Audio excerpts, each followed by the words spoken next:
29만원 임플란트 광고하던 그 병원들이 사라지고 있습니다.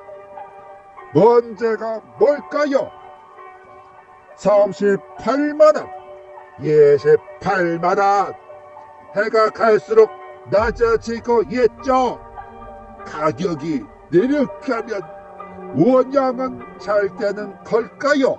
더 싸게 치료를 해줬는데 적자에 빠지고 있는 건 뭔가요? 뭔가 설명이 안 됩니다. 실제 데이터를 보면 이 의료는 더욱 매각에 빠지게 됩니다. 2025년 개전 전국에서 임플란트 가격을 암시하는 서가 간판 주가가 40일 것으로 집계가 됐습니다. 그런데 예정 폐업한 11곳의 평균 운영 기간이 고작 3년 여길 평균 1년 3일에 불과했다는 것인데요. 전국 폐업한 치과 운영 연소인 11년 1개월과 비교해보면 무려 2배 이상 빠르게 닫았다는 겁니다. 의료는 믿음으로 돌아가는 사람입니다. 내용 계획의 치료 과정을 직접 눈으로 확인을 하더라도 CT 촬영이 무엇을 말하는지, 뼈 상태가 좋은지 나쁜지 어떤 재료를 쓰는지 전혀 알 방법이 없습니다. 그래서 의사의 전문성과 판단을 믿고 맡길 수밖에는 없죠. 지금처럼 인터넷 광고 경쟁이 심해지면 이 신라도 무너지게 됩니다. 29만원 추가 할인 광고가 넘쳐나면서 시장의 분위기도 바뀌고 있습니다. 제가도 결국 다 비슷한데 가격만 다른 거 아니야? 이 인생에 자리 잡는 순간 더 이상 병원이 아닌 가격 비교 사이트로 변질이 되고야 맙니다. 한 제가 원장이 경쟁을 하고 나면 그 기준의 가격이 무너지면서 비용 자체가 하향 평준화가 되는 변화가 나타난다는 거죠.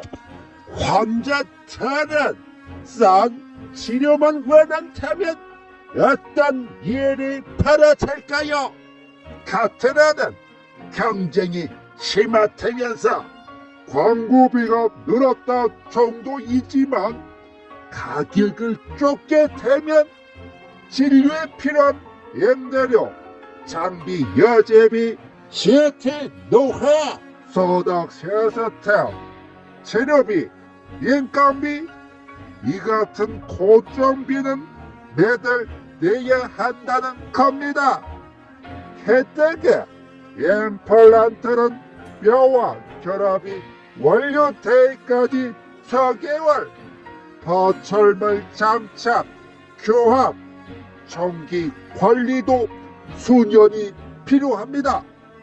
그런데 살아남기 위해 과도하게 환자 수를 늘리가 상담 시간을 줄이게 되면요, 빠른 회전율로 광고비를 더 쓰는 과정에서 선물 치료비는 늘어나는데 주거 판매 요도를 높여가야 한다는 것이지요. 고정비는 늘어가고 적자를 메꾸기 위해 저가 환자를 빠르게 늘려야 합니다. 이거 운영할 수 있을까요? 가격이 다르다, 설명이 달라졌다, 어떤 것은 단일 계약을 유도하고 어떤 것은 상담이 끝나자마자 추가 비용이 발생하고 있습니다. 이런 상황을 반복해서 겪을수록 이런 의심도 하게 되죠. 혹시 필요없는 치료를 고지하는 건 아닐까? 이 병실의 진짜 문제는 따로 있습니다. 성실하게 운영하는 병원도 정보랑 설명과 정직한 진단을 제공하는 병원까지도 비싼 것으로 볼 수 있다는 겁니다. 실제 의료 분쟁은 얼마나 발생을 할까요? 2020년부터 5년간 조정 신청은 1222건으로 정형외과, 내과에 이어 3위입니다. 그중 임플란트가 259건, 그 원인의 치료에 대한 정보란 설명이 없었다는 겁니다. 가격 경쟁은 상담 시간을 줄이고 법적 갈등으로 이어질 수 있는 리스크가 되어버린 것입니다. 그렇다면 29만 원으로 임플란트가 가능하긴 한 걸까요? 한계 시술에는 픽스처, 지게주, 그런 재료비만 해도 상당 비용이 들어갑니다. 여기에 시태, 국소, 마취, 소독, 인건비, 뼈이식, 부가 시술이 필요하면 비용은 훨씬 올라갑니다. 건강보험 심사평가원에서 제공하는 비급여 재료비 장부를 보면요, 비용이 120만 원 안팎이라고 합니다. 그렇다면 29만 원은 뭘까요? 재료 원가를 극단적으로 낮추거나 미끼 가격이거나 어느 쪽이든 환자에게는 불리한 조건입니다. 전문가들은 이런 위험을 또다방 개헌이라고 부르죠. 일정 기간 수익을 낸 뒤 빠르게 떠나거나 이름을 바꿔 다시 여는 방식입니다. 소가 간판 치과에 상당수가 대형 간판, 야간 진료, 공동 개원 커자를 갖추고 있는데요. 거정비가 높은 상태에서는 수익성이 악화가 되기에 타격이 클 수밖에 없습니다. 2024년 서울 경남에서 임플란트를 전문으로 하는 대형 치과들이 연달아 문을 닫는 사건이 있었죠. 당시 56세 양씨는 지하 6개 임플란트 시술을 하기 위해 360만 원을 납부했습니다. 세술이 완료가 되지 않은 상태에서 병원이 먼저 한참으로 폐업 통보를 하게 되었죠. 처음부터 다시 하려면 1,000만 원 저렴하게 들어갔다가 마무리도 못한 채 진료비와 감감도 함께 잃게 된 거죠. 유로폴이라면 가격을 적겠습니까? 이건 단순 사기 사건이 아닙니다. 저가 출혈 경쟁이 만든 비극이죠. 병원이 운영이 어려워 문을 닫으면 그 구조 안에서는 피해자가 또 다른 피해자를 만들어 내는 세계입니다.